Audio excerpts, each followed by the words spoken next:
Selamat datang kembali dalam pembahasan mendalam kita. Hari ini kita akan menggali intisari dari sebuah buku yang menarik. Judulnya, Teknologi dan Literasi Informasi dalam Manajemen Pendidikan. Membangun generasi literat dan inovatif. Ini karya Inu Eka Nugraha. Fokusnya yaitu, gimana teknologi informasi atau TI dan literasi informasi, kemampuan kita mengolah info gitu ya. Jadi krusial banget dalam pengelolaan pendidikan modern. Misi kita kali ini, ya menyajikan intisari paling berharga dari buku ini langsung untuk Anda. Dunia pendidikan aja loh. Di era sekarang ini kan informasi banjir banget ya. Nah, kemampuan untuk secara efektif nemuin, terus mengevaluasi secara kritis ya kan, baru kemudian menggunakan dan mengkomunikasikan informasi itu jadi kunci. Ini semacam fondasi berpikir lah. Literasi informasi ini penting buat siapa aja yang mau navigasi di dunia yang kaya info ini. Bukan cuma manajer pendidikan. Oke. Menarik. Mari kita langsung bedah aja ya. Poin utama buku ini kan soal sinergi kuat antara TI dan literasi informasi. Tapi ini bukan sekedar soal, bisa pakai aplikasi atau komputer gitu aja kan? Apa sih yang bikin hubungan ini fundamental banget? Betul. Jauh lebih dalam dari itu. Literasi informasi itu sebuah rangkaian kemampuan yang ya krusial. Mulai dari kita sadar dulu, kita butuh informasi apa sih? Terus gimana cara nyarinya yang benar? Sumbernya terpercaya nggak? Entah itu lewat mesin pencari, database perpustakaan, atau mungkin sumber-sumber terbuka lainnya. Nah, kuncinya justru di langkah berikutnya. Evaluasi kritis. Ini vital banget. Kita harus tanya, sumber ini valid nggak? Kredibel?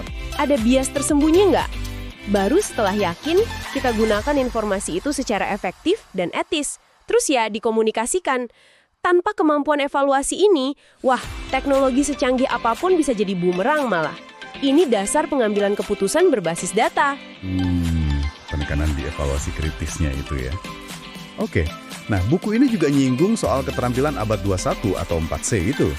Berpikir kritis, kreativitas, kolaborasi, komunikasi.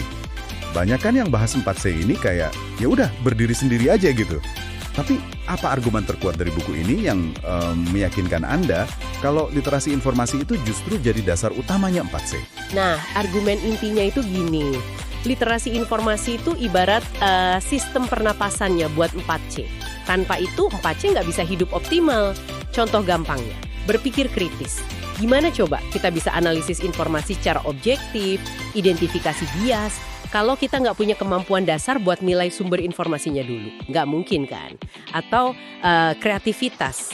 Ide-ide baru itu seringkali lahir dari kemampuan kita mensintesis informasi yang udah ada. Kolaborasi dan komunikasi yang efektif juga gitu. Butuh landasan pemahaman informasi yang sama, yang udah sama-sama dievaluasi. Jadi, ya literasi informasi itu bukan sekedar pelengkap, tapi prasyarat. Fondasi biar 4C bisa benar-benar berkembang. Saya juga nangkap ada konsep menarik nih, daya cipta baca. Kedengarannya lebih dari sekedar ya baca terus paham gitu ya. Persis, ini lompatan penting. Dari sekedar pemahaman pasif, jadi partisipasi aktif dalam pengetahuan. Daya cipta baca itu kemampuan buat menganalisis, mensintesis, mengevaluasi lagi, dan ini nih yang paling penting, menciptakan sesuatu yang baru. Bisa ide baru, karya baru, solusi baru, berdasarkan informasi yang kita baca dan olah tadi. Ini semacam transformasi filosofis gitu ya. Dari yang tadinya cuma konsumen informasi, jadi produsen pengetahuan atau kreator. Ini inti inovasi sebetulnya. Wah, transformasi dari konsumen jadi kreator. Kuat banget ya pesannya. Dan teknologi pastinya jadi alat bantu penting di sini. Buku ini nyebutin macam-macam tools kan ya. Mulai dari platform kolaborasi online kayak Google Workspace, Microsoft Teams gitu. Terus penggunaan spreadsheet, database buat kelola data, sampai tools visualisasi data biar info kompleks jadi gampang dicerna. Ada juga pembahasan soal etika dan keamanan komunikasi daring. Penting juga tuh. Biasa memang, mempercepat dan mempermudah akses pengelolaan informasi. Gitu kan, platform e-learning, terus tools buat bikin konten digital kayak video, infografis, itu semua sangat membantu. Tapi, nah ini catatannya, tools ini kan cuma penguat, bukan pengganti kemampuan berpikir kritis kita. Tanpa literasi informasi yang kuat, teknologi canggih pun bisa jadi nggak optimal gunanya. Atau malah bisa bahaya kalau kita nggak bisa evaluasi info dari situ. Jadi, kemampuan pakai tools kayak platform e-learning tadi, bikin konten digital, sambil kita juga paham soal hak cipta, etika digital, keamanan data kita sendiri, itu semua bagian integral dari literasi di era ini. Teknis jago, tapi nggak bijak informasinya, ya repot. Oke, jadi kalau dirangkum nih, apa artinya semua ini buat Anda, para pendengar? Meskipun fokus bukunya di manajemen pendidikan, prinsip dasarnya ini universal banget ya kayaknya.